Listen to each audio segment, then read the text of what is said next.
Baik, selamat pagi semua. Semoga semuanya sehat-sehat. Videonya ditampilkan biar saling melihat. Baik, kita lanjutkan dengan ada materi yang tidak kalah pentingnya, materi tentang strategi dalam e-commerce. Ya, jadi strategi dalam e-commerce. Nah, di sini saya akan jelaskan singkat-singkat ya, karena materinya sudah saya masukkan di e-learning. Silahkan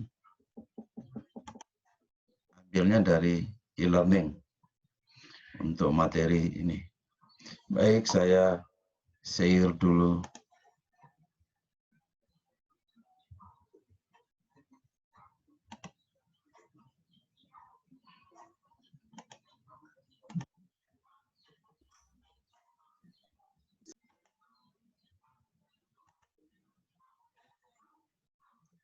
Sudah bisa lihat?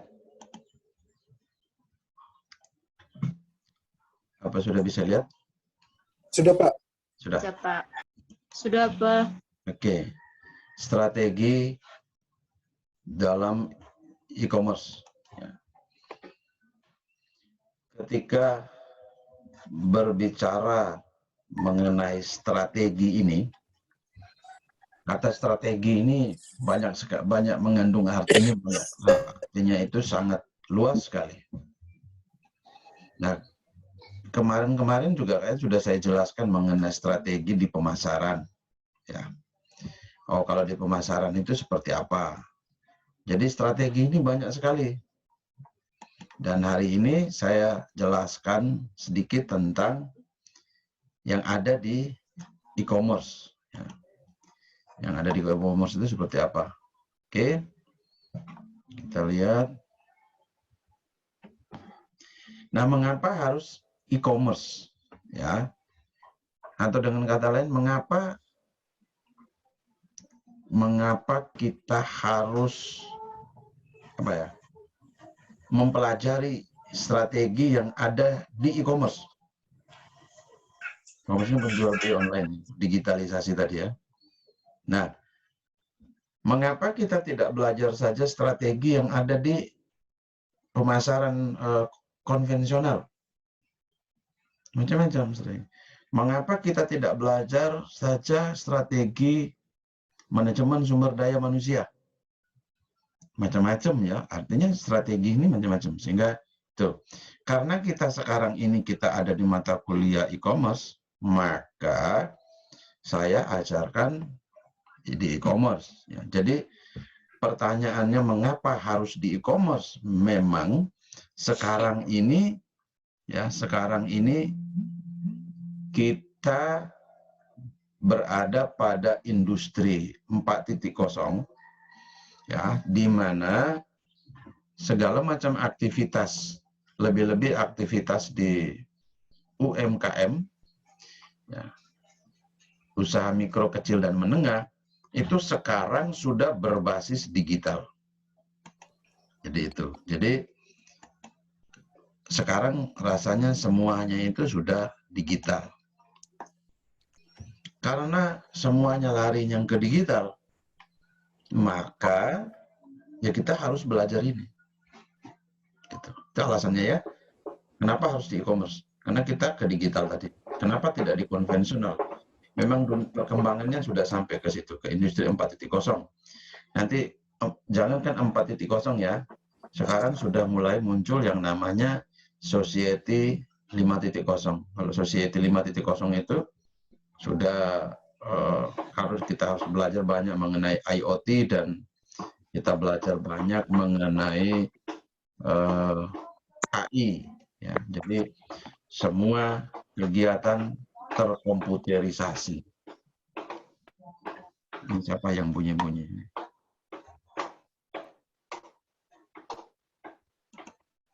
Maaf. Bianca.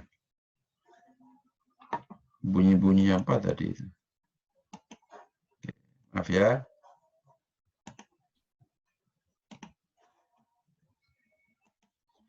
Oke. Kemudian yang kedua, bagaimanakah strategi yang harus dilakukan perusahaan melalui e-commerce? Jadi di konvensional, bukan menggunakan digital, itu saja orang sudah memiliki strategi-strategi tertentu, ya. Misalnya strategi pengembangan produknya seperti apa, strategi pemasarannya seperti apa, strategi penetapan harga, strategi promosi, macam-macam. Itu di dunia yang konvensional, ya. Nah, di dunia digital pun harus. Dan seperti apa strategi-strategi yang akan kita terapkan di e-commerce? Tuh, kita lihat. Oke. Strategi yang perlu dilakukan menurut Patricia Seaborg, ya. Ini seorang peneliti di Amerika, ya. Dia meneliti itu sekitar 40-an perusahaan, sehingga dia meneliti dan menyimpulkan bahwa ada 5 langkah strategi yang harus dibuat oleh perusahaan.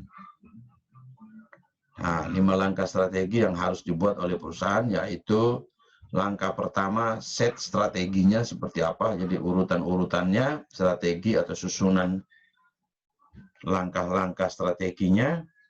Kemudian yang kedua, fokus on the end customer, berfokus pada customer akhir, ya.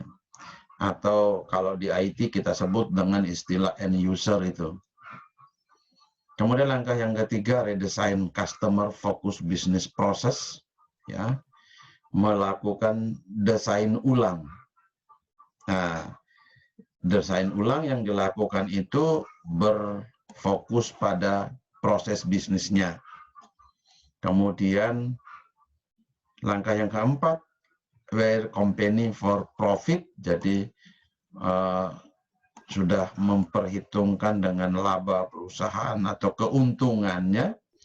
Yang kelima adalah foster customer loyalty, itu melakukan strategi untuk customer atau pelanggan-pelanggan yang akan datang kembali, ya. Kalau pelanggan sekali membeli dan dia datang kembali, nah ini yang perlu dijaga, ya. Jadi loyal itu pelanggan-pelanggan yang menyatakan dirinya loyal, jadi dia akan datang kembali. Nah, itu strategi-strategi yang akan dibangun di sana itu seperti apa. Jadi itu ada 5 strategi, ya. 5 dari kelima strategi itu, ya, itu bisa dijelaskan satu persatu. Yang pertama kita lihat strategi, set strategi tadi, ya. Nah, set strategi ini sebenarnya kumpulan dari beberapa atau mengurut beberapa kegiatan strategi, seperti, ya, seperti sebuah perusahaan itu harus dia menerapkan mekanisme perdagangan yang tepat. Nah, ini juga dia harus mengatur dari awal. Jadi mekanisme jual belinya itu harus cepat. Jangan kita orang klik hari ini membeli, ya, dia pilih produk di aplikasi kita, kemudian dia klik beli, kemudian dia sudah bayar, tidak ada respon. Kenapa tidak respon? Oh, tidak respon karena yang admin dari aplikasinya masih tidur nyenyak. Nah, ini tidak boleh, ya. Jadi itu makanya orang melakukan, kalau kita membuat aplikasi itu, jadi kalau kita membuat aplikasi yang semacam itu, biasanya dilakukan secara otomatis. Tuh, ya. Jadi mereka melakukan secara otomatis. Seperti contoh. Kamu pasti, saya yakin sekali sudah mengalami ketika kalian ketika chat online, ketika ada website yang kamu buka, website e-commerce, itu biasanya ada chat online 1 kali 24 jam. Kadang-kadang bukan manusia yang duduk di situ, tetapi aplikasinya sudah disetting secara otomatis untuk membalas. Jadi kita bilang selamat pagi, dia bukan hanya selamat pagi, tetapi dia selamat pagi, siang, sore, malam, apa yang bisa saya bantu. Nah, seperti itu. Jadi aplikasi itu disetting untuk menjawab secara otomatis, sehingga kita tidak, pelanggan tidak merasa disepelekan. Jadi seperti itu. Jadi bisa juga disetting, atau bisa juga pelanggan sudah online, ya pasti dia jawab sendiri. Jadi itu saya punya pengalaman juga. Ketika saya berhubungan kemarin untuk memasukkan buku, ya, saya mau memasukkan buku ke penerbit untuk mencetak, saya baru selamat pagi, dia balasnya sudah satu paragraf. Ketika saya bertanya lagi, dia berhenti. Ternyata, oh, mesinnya cuma menjawab itu 1 kali. Nah, pertanyaan saya yang kedua tidak dijawab. Ternyata nanti dijawabnya pada saat jam 8 pagi baru dijawab. Artinya di aplikasi sudah ada respon itu dan tercatat. Sehingga orang tidak lari lagi karena kita punya jejak. Jadi jangan sampai orang komunikasi dengan kita terus kita tidak ada respon. Nah, kalau tidak ada respon, orang akan meninggalkan kita dan kita tidak memiliki jejaknya di sana. Jadi itu yang dari set strategi, salah satunya itu. Salah duanya adalah, ini yang saya omong ini ada di materi yang sudah saya share ya. Salah duanya itu adalah perusahaan harus memberi perhatian cukup kepada konsumen yang dilayani, terutama mereka yang pernah melakukan transaksi melalui aplikasi online kita. Ya. Jadi di sini sebenarnya yang ditekankan itu adalah aplikasi yang kita buat itu, ketika orang masuk, apapun dia, kita harus menyiapkan sebuah database. Ya, jadi database itu harus ada supaya kita bisa tahu bahwa siapakah yang berhubungan dengan kita. Ya. Database harus jelas. Yang terpenting adalah kemana saya bisa menghubungi konsumen ini. Ya, jadi hari ini konsumen masuk seperti tadi saya bilang ya, set pertama menyiapkan itu, kemudian menyiapkan database, ya pasti pesan itu akan masuk ke database. Mungkin sebelum dia melakukan pemesanan dia harus mengisi datanya. Nama, alamat, segala macam dia isi. Jadi itu yang kita sadar duluan masuk ke database. Jadi itu masuk di dalam langkah kedua daripada set strategi.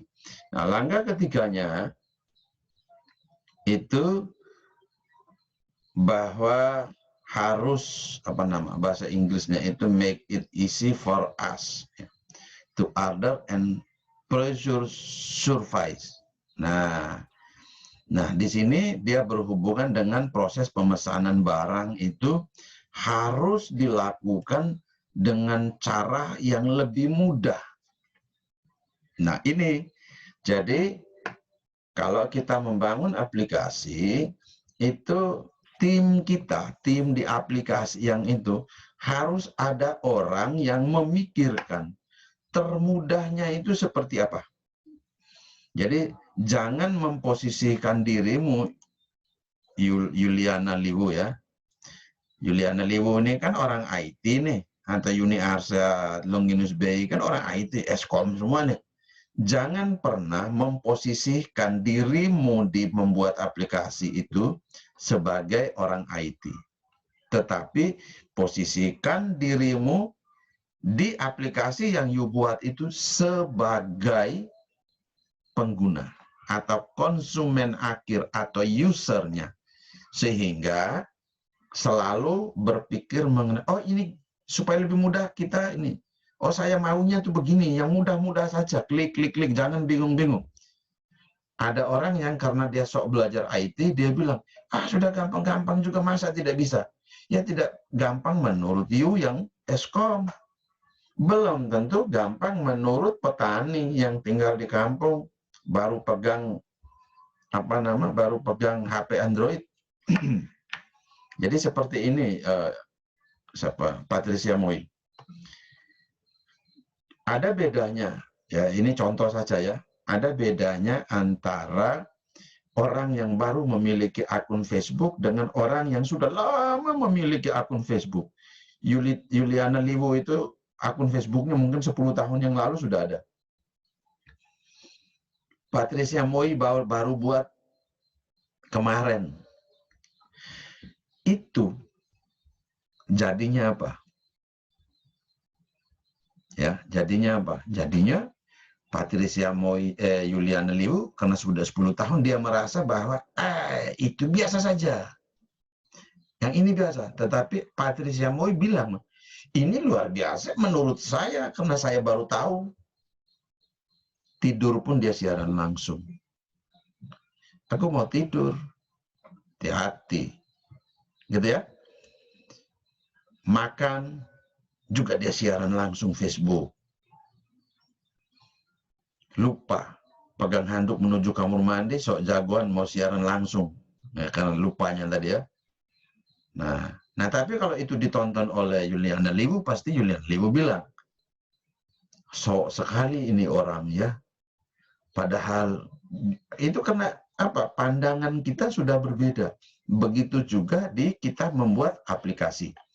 Posisikan dirimu jangan sebagai orang IT, tetapi posisikan dirimu bagaimana kalau saya menjadi dia yang tidak mengerti teknologi, gitu ya. Jadi itu, jadi set strategi seperti itu kita harus benar-benar, kita harus belajar dan kita terapkan di dalam membuat aplikasi. Kemudian yang berikutnya, jadi ini ada di ada di sudah ada materinya. Kalau jangan sampai Pak sebut nih, Pak tidak tampilkan supaya lihat muka saya juga kah. Kemudian yang berikutnya adalah make sure your service delight us ya. Nah di sini perusahaan selalu memuaskan konsumen dilihat dari sisi bagaimana memberi pelayanan, gitu ya. Contoh, ini bagaimana memberi pelayanan nih. Contoh, Yuliana Liu punya aplikasi. Ketika Yuliana Liu begitu mau lihat saya saja muncul, wah, Pak dosen muncul, pasti akan memberikan servis yang lebih kepada saya. Pasti gini, Pak Ferdi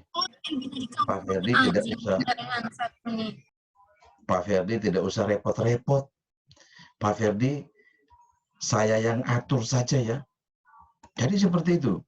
Di dunia nyata, di konvensional, bukan digital pun kejadian ini sering terjadi. Gitu ya.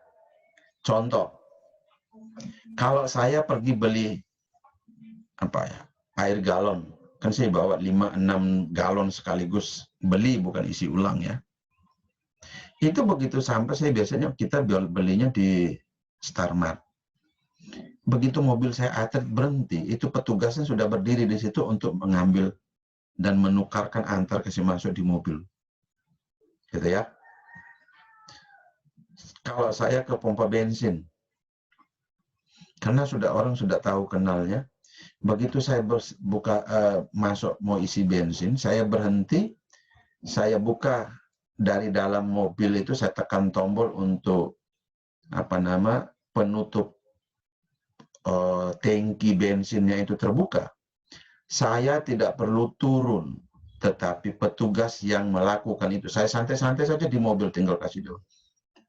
Jadi itu yang sebenarnya wajib dilakukan kita untuk aplikasi kita ya. Jadi harus selalu memberi kepuasan kepada konsumen. Nah, kalau di aplikasi bagaimana caranya? Bisa dilakukan. Ya. Jadi Anda menempatkan posisinya pada posisi sebagai konsumen, dan Anda mau apa, Dian Lero? Oh, saya mau itu begini, aplikasi itu kalau saya buat begini terjadi. Nah, itu boleh-boleh saja.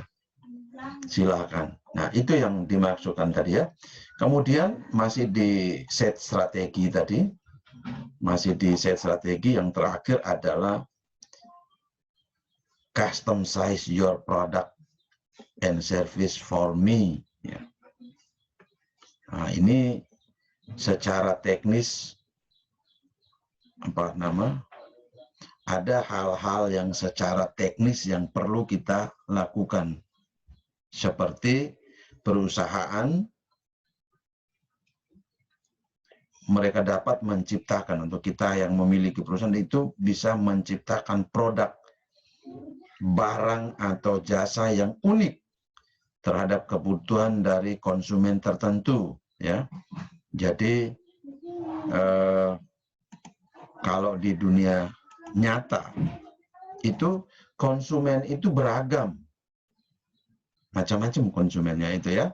Jadi kenapa perusahaan perlu menciptakan produk atau jasa yang unik supaya bisa memberi kepada konsumen-konsumen yang diprioritas. Contohnya adalah konsumen di dalam pelayanan penerbangan atau di maskapai penerbangan misalnya. Kalau saya memiliki kartu Gold-nya Garuda, pasti saya menjadi prioritas ketika mau masuk ke dalam pesawat. Mau turun pun demikian. Tunjuk saja. Itu kalau di konvensional. Nah, kalau di aplikasi juga demikian. Kalau kita membuat, nah biasanya terkenal itu kalau di aplikasi itu, aplikasi e-commerce, itu kita harus tahu siapa yang dinamakan hot customer. Gitu ya. Hot customer. Customer panas, ini bukan jagung goreng ya. Jadi, atau apa ya, VIP customer.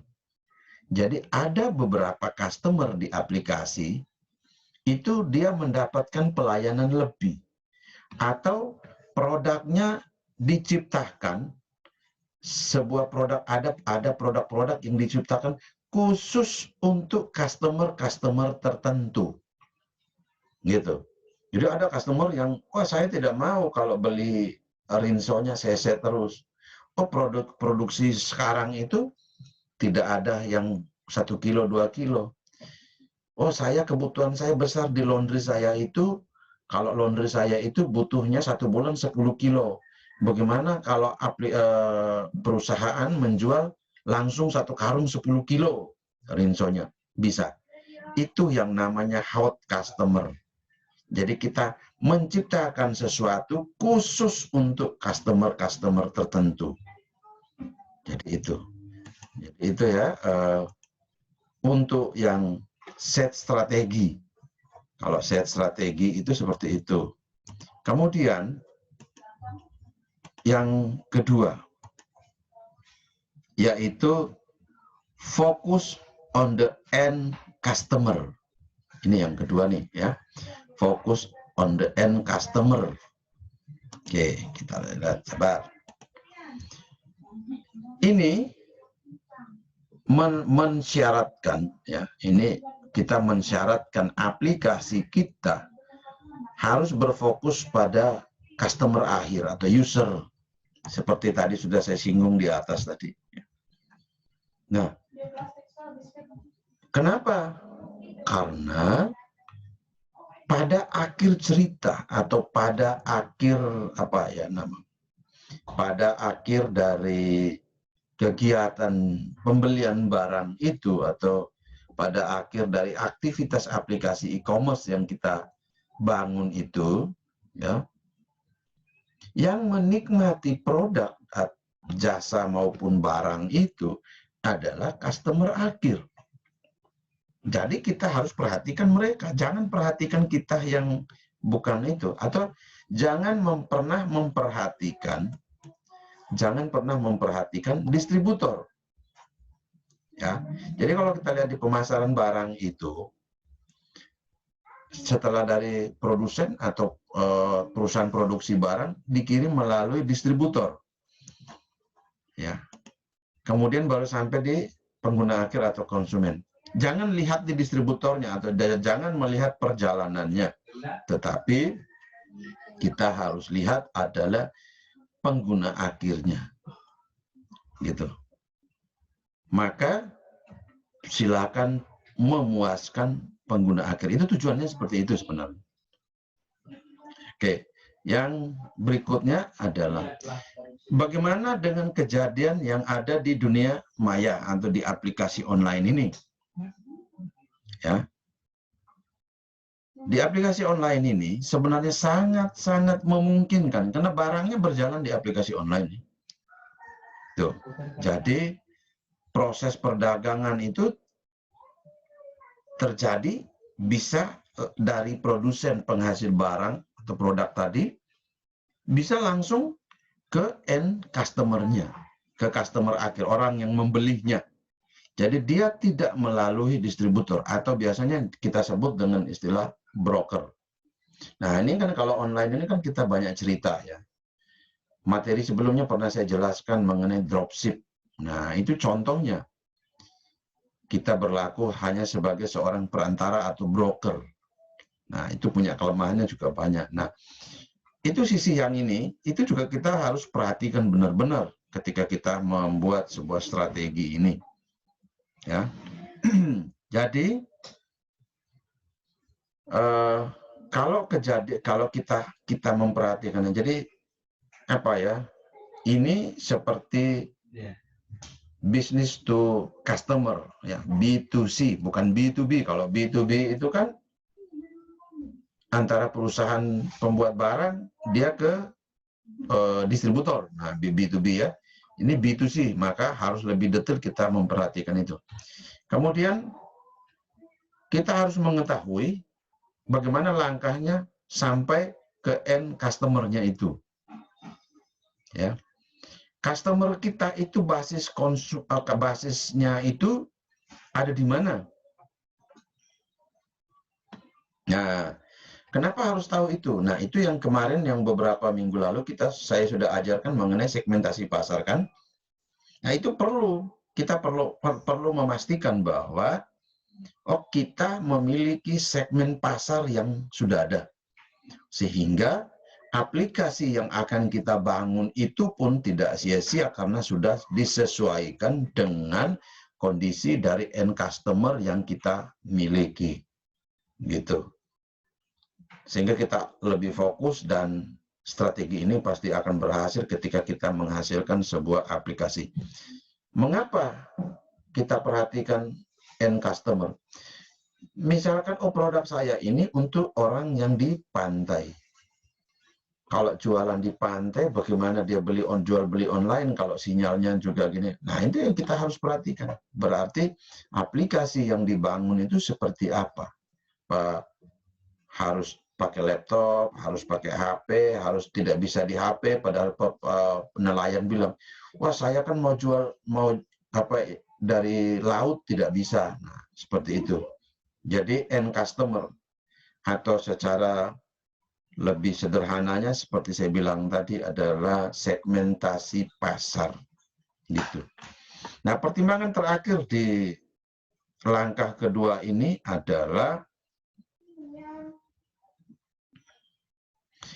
kita harus tahu ya, kita harus tahu bahwa yang memegang uang untuk melakukan pembayaran barang atau jasa yang kita tawarkan ini adalah end customer. Gitu ya. Jadi maksudnya apa? Maksudnya karena kita tahu itu adalah end customer yang punya uang dan dia yang akan membelanjakan barangnya, maka kita harus lebih fokus terus ke mereka. Apa yang kita buat itu untuk mereka, supaya kita bisa mempertahankan mereka menjadi pelanggan setia yang loyal tadi di atas. Begitu. Oke. Kemudian yang berikutnya,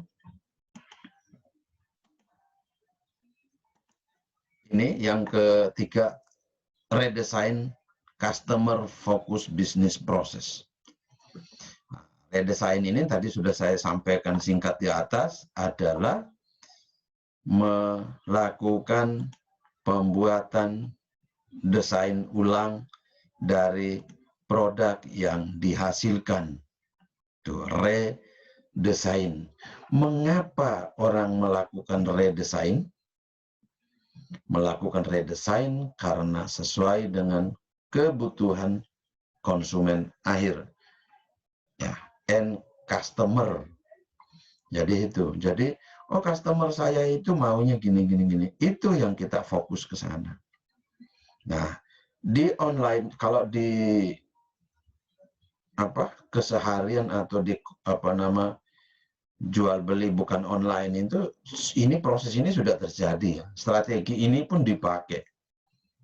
Jadi strategi ini pun dipakai di di bisnis, dunia bisnis atau di pemasarannya diajarkan juga seperti ini, harus menggunakan ini. Nah, di online pun, e-commerce pun wajib kita pakai ini. Ya, ini strategi yang sangat mumpuni. Ya. Jadi kita harus benar-benar mampu menciptakan, mampu melakukan redesign di produknya, maupun nanti kalau di aplikasi kita juga bisa redesign aplikasi. Karena aplikasi tidak mendukung ABC, maka kita harus melakukan itu. Itu ya.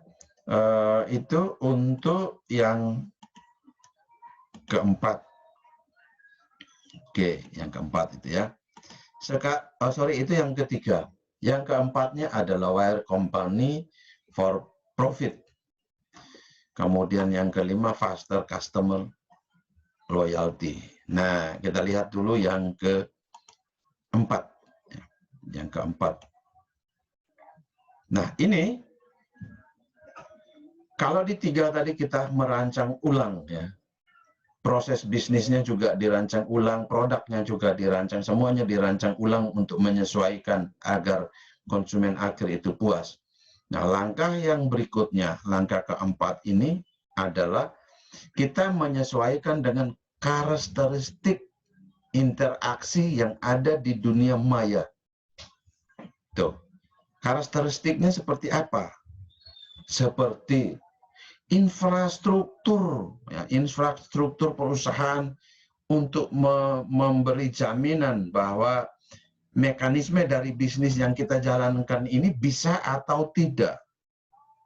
Jangan sampai tujuan kita, ya, tujuan kita untuk aplikasi ini dipakai oleh orang Nangaba, tetapi infrastrukturnya belum ada. Seperti internetnya belum masuk. Nah, ini kan tidak akan bisa. Aplikasi ini kita mau pakai di Pulau Ende misalnya. Karena apa? Target marketnya di Pulau Ende. Tetapi di sana infrastrukturnya belum siap. Ya tidak bisa. Gitu. Itu maksudnya ya. Jadi ini penting sekali. Nah, apa saja yang harus kita buat agar nilai jualnya meningkat?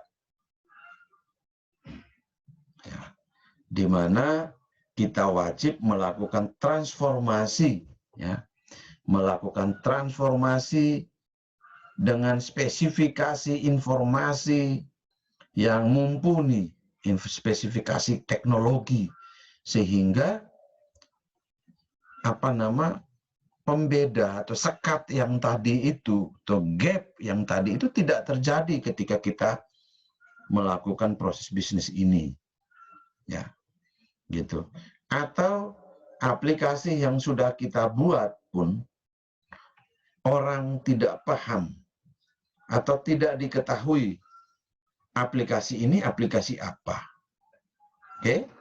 Sehingga mau tidak mau, suka tidak suka, kita harus komplitkan ketika melakukan ini. Seperti kita perlu membuat customer profile. Ya, customer profile. Ya, ini merupakan karakteristik dari konsumen beserta perilaku dari konsumen yang akan membeli produk-produk kita. Ya, karakteristiknya seperti apa? Apakah anak muda dengan lincah menggunakan gadget atau apapun itu? Ataukah opa-opa, nenek-nenek? Nah, jadi itu yang perlu kita tahu. Customer profilnya itu harus kita tahu siapa saja yang mau. Keadaan ekonominya seperti apa, itu kita harus telusuri semua. Kemudian yang keduanya adalah bagaimana bisnis rule-nya, aturan bisnisnya untuk ini itu seperti apa. Itu harus didesain juga, harus dibuat juga sebelum selesainya aplikasi itu. Mengapa? Kalau aplikasi kita buat aplikasinya, tetapi tidak ada rule bisnisnya, aturan bisnisnya belum kita buat, itu juga ya kita sama saja meraih-raih saja dari aplikasi itu, sehingga tidak akan berjalan normal. Rule bisnis seperti apa yang saya bicarakan ini? Kalau kita orang IT, kita pasti tahu bahwa ada flowchart-nya ya, gitu ya. Pasti kita sudah tahu, oh flowchart ya Pak. Iya. Jadi kalau orang membuat sebuah aplikasi, flowchart dia sudah tahu, itu namanya rule business. Data flow diagram dia harus tahu, makanya prototipe-nya itu harus dibuat lebih dulu, dan prototipe ini sesuai dengan rule bisnis yang telah dibuat, gitu ya, atau sesuai dengan pedoman atau SOP tertentu, gitu. Tapi kalau mau masih belajar membuat, ya silakan. Tapi kalau ini kita mau serius menggunakan di bisnis, berarti harus kita lakukan itu. Gitu loh. Jadi, mengapa kita wajib melakukan itu? Karena itu tidak bisa dihindari. Sehingga aplikasi yang dibangun pun tidak akan berubah. Karena kita sudah memiliki rule-nya atau aturan tertentu. Gitu ya. Kemudian yang berikutnya adalah bisnis event.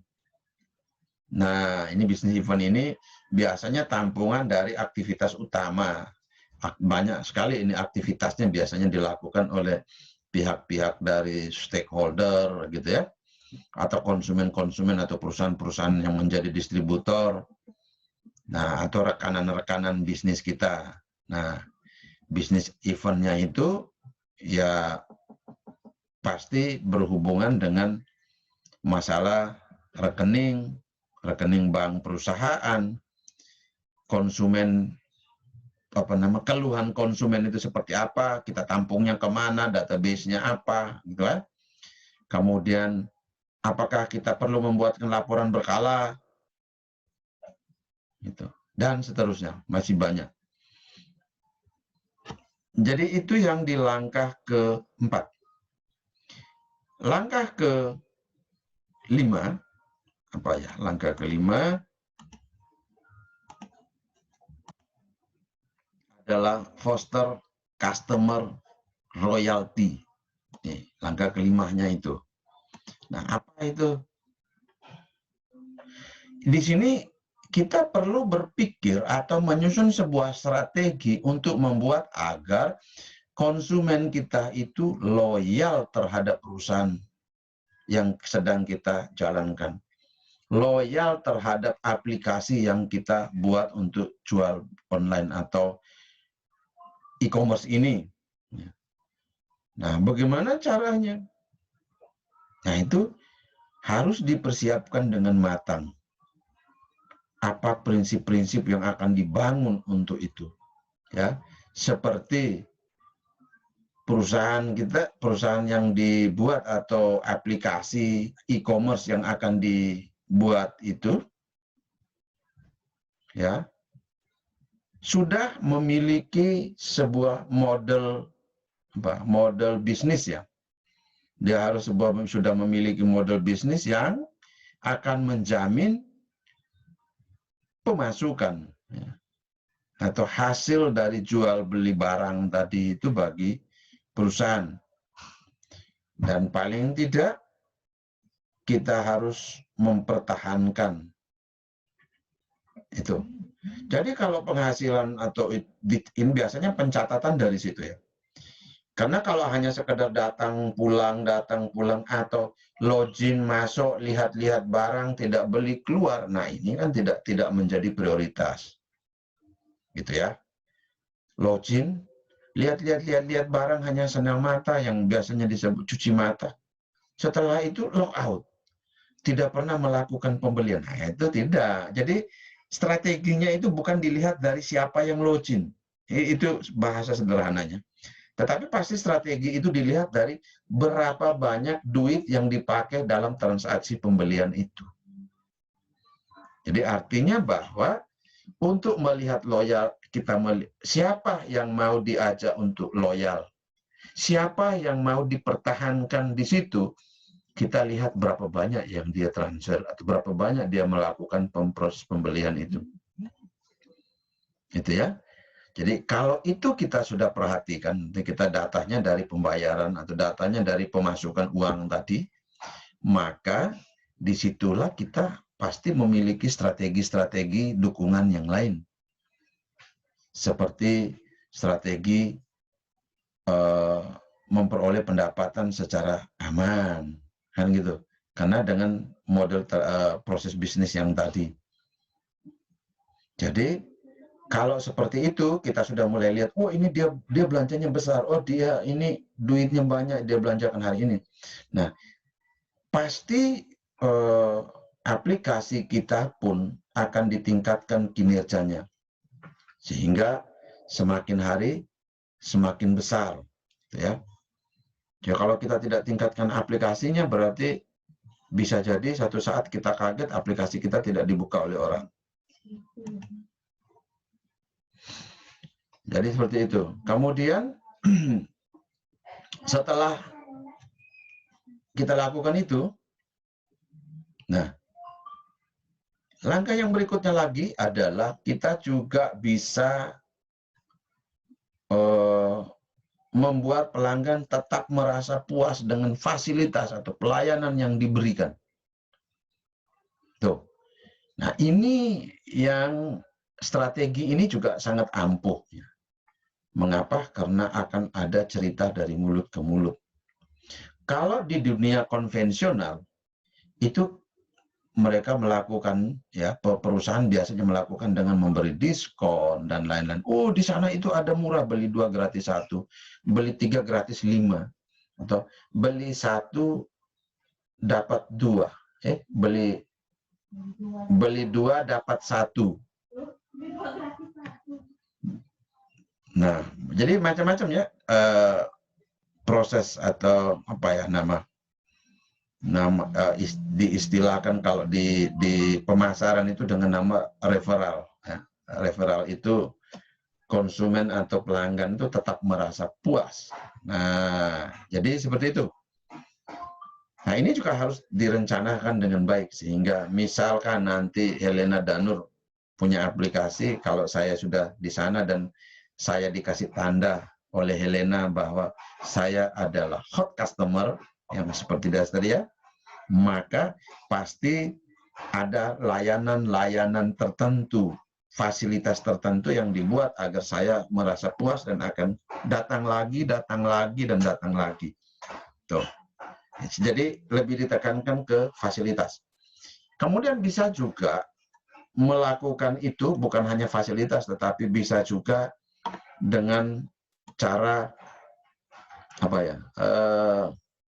Bisa juga dengan cara bukan fasilitas, tetapi harga. Ya. Jadi ada harga-harga yang ditetapkan bagi hot customer atau customer dengan pembelanjaan yang tinggi. Harga-harga biasanya dikasih diskon. Atau harga pembelian jumlah sekian, kalau pembelian mencapai target berarti akan mendapatnya. Ini kalau di Alfamart juga ada seperti itu. Ya, jadi mendapat diskon apabila ini. Kalau di mall-mall besar itu setelah kita beli struknya itu dia bilang lagi di situ, kalau yang ada tanda biru langsung dapat potongan 100.000. Kalau uang banyak itu tidak akan pulang. Gitu, Helena Danur. Kalau uang banyak, tidak mungkin orang kasih kita pulang, karena kita tergiur terus nih, apalagi datang dari Flores, tidak ada mall. Jadi itu 5 langkah strategi yang harus dibangun. Ini berangkat, saya angkat dari hasil penelitian Patricia Seaborg di Amerika. Dia meneliti di 40 perusahaan besar. Oke, kemudian kita lihat yang berikutnya. Ini jam 9-nya. Strategi, bagaimana strategi pengadaan aplikasi. Nah, ini ada 3 di sini. Jadi ini juga sudah ada di ini ya, sudah ada di di materi di sebelum ini. Yang pertama, membeli aplikasi e-commerce siap pakai. Ini juga bisa. Kita tidak perlu membuat, tapi kita membeli. Minta orang untuk membuat. Jadi kita dengan cara meminta perusahaan-perusahaan yang memiliki jasa pembuatan aplikasi e-commerce. Bisa.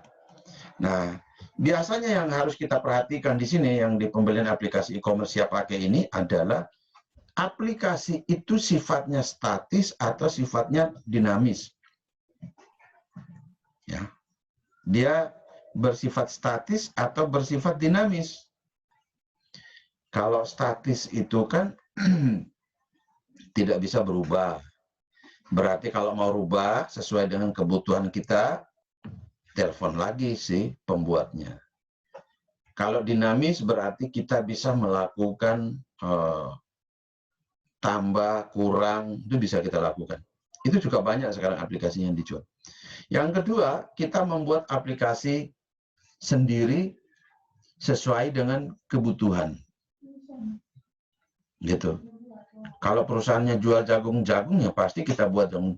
Jangan-jangan tiba-tiba itu di dalam aplikasinya ada mobil-mobil juga, padahal tidak jual mobil. Nah, ini juga bisa.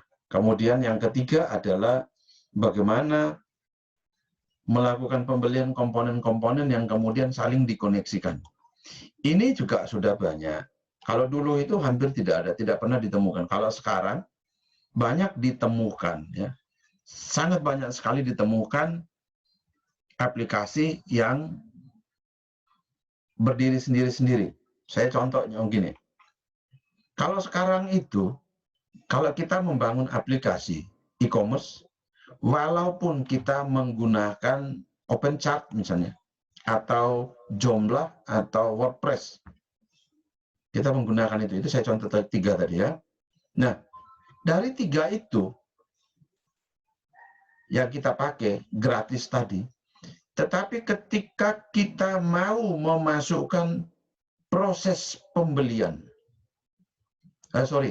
proses pembayaran, ketika kita masuk ke proses pembayaran, ini hal yang benar-benar penting dan harus diperhatikan dengan baik di proses pembayaran ini ya.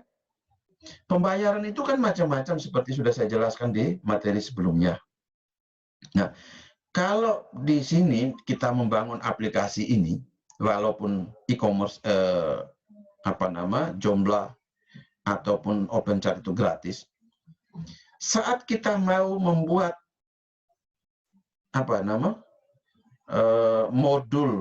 modul aplikasi pembayaran, itu di luar sana, di internet ataupun di mana saja, itu kita bisa mendapatkan modul untuk pembayarannya secara resmi. Bisa kita ambil modulnya yang dikeluarkan oleh bank tertentu.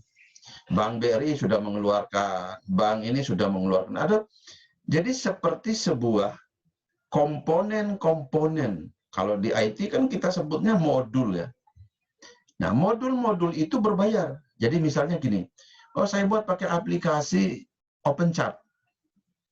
Ya, saya buat pakai aplikasi OpenChart nih. Kalau modul pembayarannya di OpenChart itu ada pilihan. Kita klik cari modul pembayaran. Ada di sana BRI. Begitu kita klik di BRI, kita mau tempelkan modulnya itu ke situ secara otomatis, dia minta kita melakukan pembayaran. Mengapa? Ya harus dibayar karena ada keseriusan penggunaan modul yang dikeluarkan oleh bank ini. Jadi modul itu tinggal ditempelkan di aplikasi, dijalankan di dalam modul itu, program atau set program yang ada di dalam modul pembayaran tadi, itu sudah paten oleh aplikasi yang mereka buat itu. Begitu juga dengan modul pengiriman. Kalau kita pilih JNE misalnya, nanti dia minta bahwa bayarnya, angkanya sekian, transfer, selesai, baru modul itu dia gabungkan ke dalam aplikasi OpenChart. Jadi kita tidak capek-capek lagi untuk memperhatikan, aduh bagaimana caranya kita membuat, atau bagaimana dengan cyber security-nya untuk modul ini. Kenapa? Modul yang ditawarkan dengan angka sudah dibayarkan tadi itu sudah memiliki security yang mantap. Jadi itu, ya. Jadi itu yang perlu Anda ketahui, dan kalau mau belajar, kalau nanti skripsi pakai ini nanti bisa dibantu juga. Jadi gitu ya. Oke. Yang berikutnya adalah bagaimana strategi menarik dan mempertahankan pelanggan. Ini ada 8. Nah, ini ada 8 ini nanti saya jelaskan semoga saya bisa punya kesempatan untuk membuat video untuk bahan lanjutan, karena ini sudah jam 9. Kita akhiri. Oke, itu ya. Jadi di akhir materi ini harusnya ada ini. Saya langgar ke sini dulu, maaf, supaya saya baru ingat ini. Maaf. Kemarin ada beberapa kelompok yang ini ya. Oke, sudah bisa lihat ya. Strategi Search Engine Optimization atau SEO. Bagaimana mengoptimalkan faktor-faktor pendukung lainnya, daftarkan ke website, link exchange, pengawasan dan optimalisasi ulang, kemudian memperhatikan itu. Nah, ini yang ada di topik-topik yang di beberapa kelompok kemarin itu sudah pakai SEO. Jadi SEO itu sebenarnya strategi di mana kalau Elna sudah memiliki website e-commerce yang dibuat itu untuk apa tadi kemarin? Ini Lawo ya. Setelah dibuat, itu kalau mau supaya ketika orang ketik ini Lawo di Google dan dia muncul di nomor 1 halaman pertama, berarti strategi yang harus dibangun adalah menggunakan SEO. Nah, di SEO itu sebelum kita pasang kata kunci, kita cari dulu. Jangan sampai kata kunci kita itu adalah yang ke-1000. Itu kuncinya. Jadi kata kunci kita cari dulu. Oh, kata kunci saya ini unik, jadi tidak ada kemungkinan. Nah, itu yang disetting. Settingannya sangat banyak sekali. Saya berharap bahwa dari teman-teman yang memiliki tugas membuat artikel untuk SEO-nya itu, semoga lebih itu, silakan konsultasi dan silakan mempelajari bagaimana cara membuatnya, dan apakah ada website-website yang sudah pakai itu atau kan ada yang tidak menggunakan itu. Jadi kalau hanya sekedar membuat websitenya saja sih tidak masalah. Yang jadi Masalah adalah ketika orang mencari website itu di Google tidak ketemu. Itu artinya strateginya tidak tercapai. Jadi itu termasuk di dalam itu. Jadi ada 2-3 kelompok yang menggunakan itu. Karena saya tidak menjelaskan sampai di SEO, maka boleh bertanya melalui email atau chat nanti. Baik, itu saja yang dapat saya sampaikan hari ini. Sampai bertemu di kesempatan yang lain.